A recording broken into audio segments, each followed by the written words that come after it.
I've been hearing something about a former TNA wrestler planning to sue the company, and how if this lawsuit goes through, it will be a backlash for a lot of wrestling companies, not just the independent circuits, but also for WWE.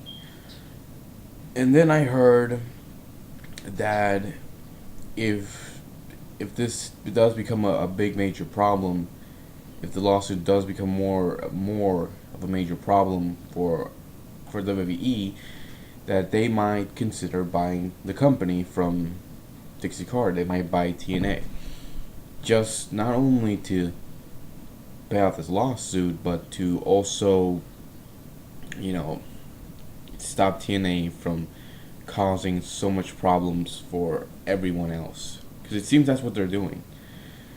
No, this wrestler's not Daphne. From what I heard, it's someone else. I'm not exactly sure who it is, but it's not Daphne. And for those who don't remember who she is, she was a former TNA knockout when she got injured when Abyss put her through a barbed wire table during a pay-per-view match.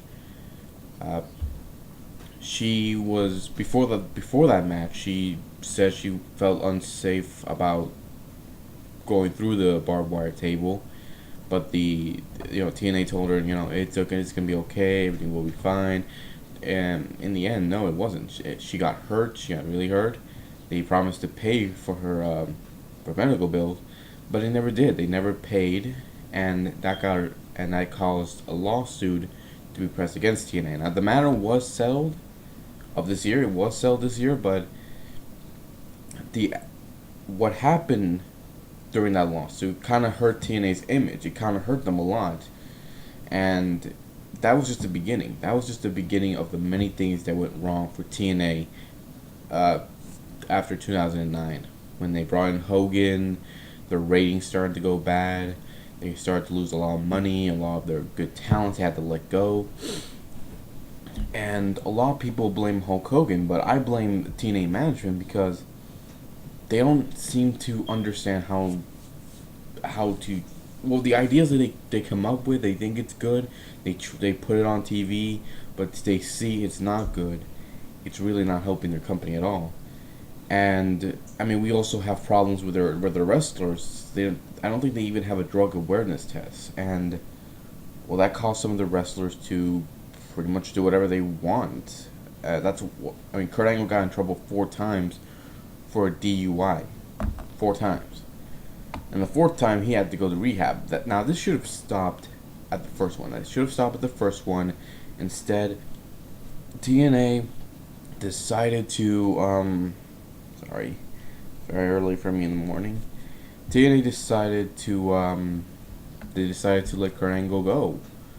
They didn't do anything about the second time, not the third, and definitely not the fourth. They even inducted this guy was supposed to be in their Hall of Fame.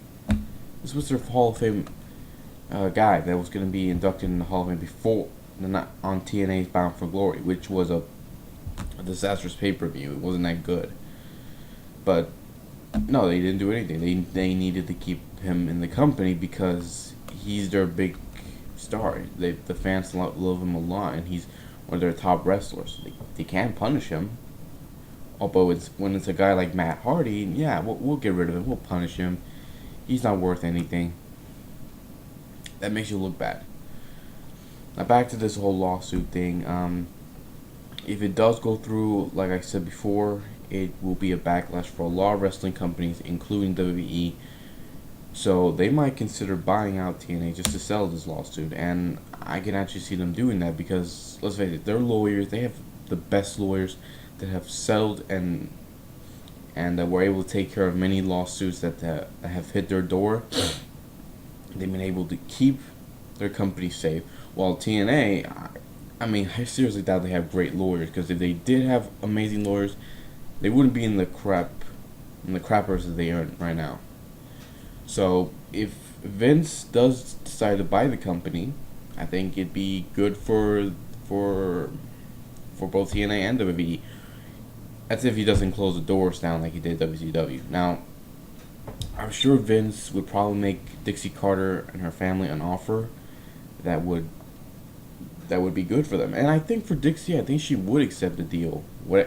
if it's a very good deal, it's a lot of money, I think she would accept it because I think she's probably getting sick and tired of all the crap she's getting from a lot of people, from all the negative things they sent her, probably on Twitter, on Facebook, even these videos that we make, and from a lot of radio wrestling shows they insult her and you know blame her for the problems going on in TNA, and I'm sure she is sick and tired of that. So I think yeah, she would probably sell the company.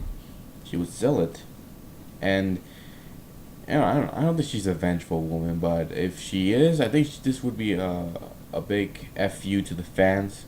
You guys treat me like crap, fine. I'll sell the company to Vince McMahon and see how you like it. Go fuck yourselves. But I really doubt she's that vengeful, and I think she's just doing what any business person would do, and sell your company for a lot of money, and you go off rich.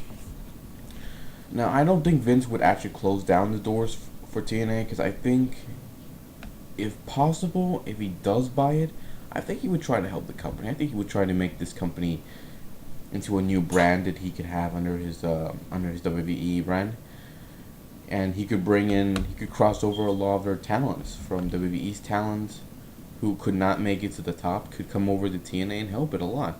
I'm sure he would get rid of many of the wrestlers that they are there in TNA because some of them are really down useful. Hell, it'd be very interesting to see him on TV.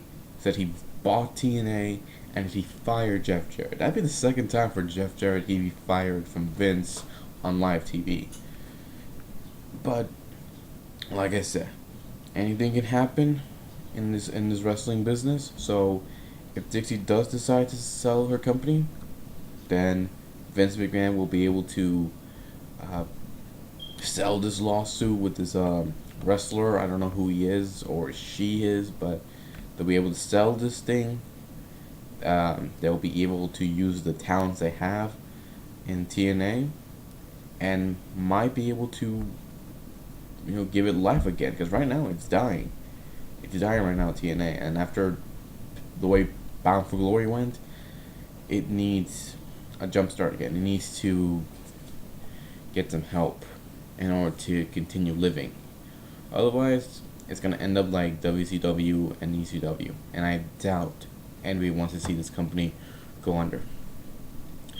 Well, that's it, everybody. If you guys have any comments, leave them below, and I'll get back to you whenever I can. Take care, and see you all next time for the Hell in a Cell results.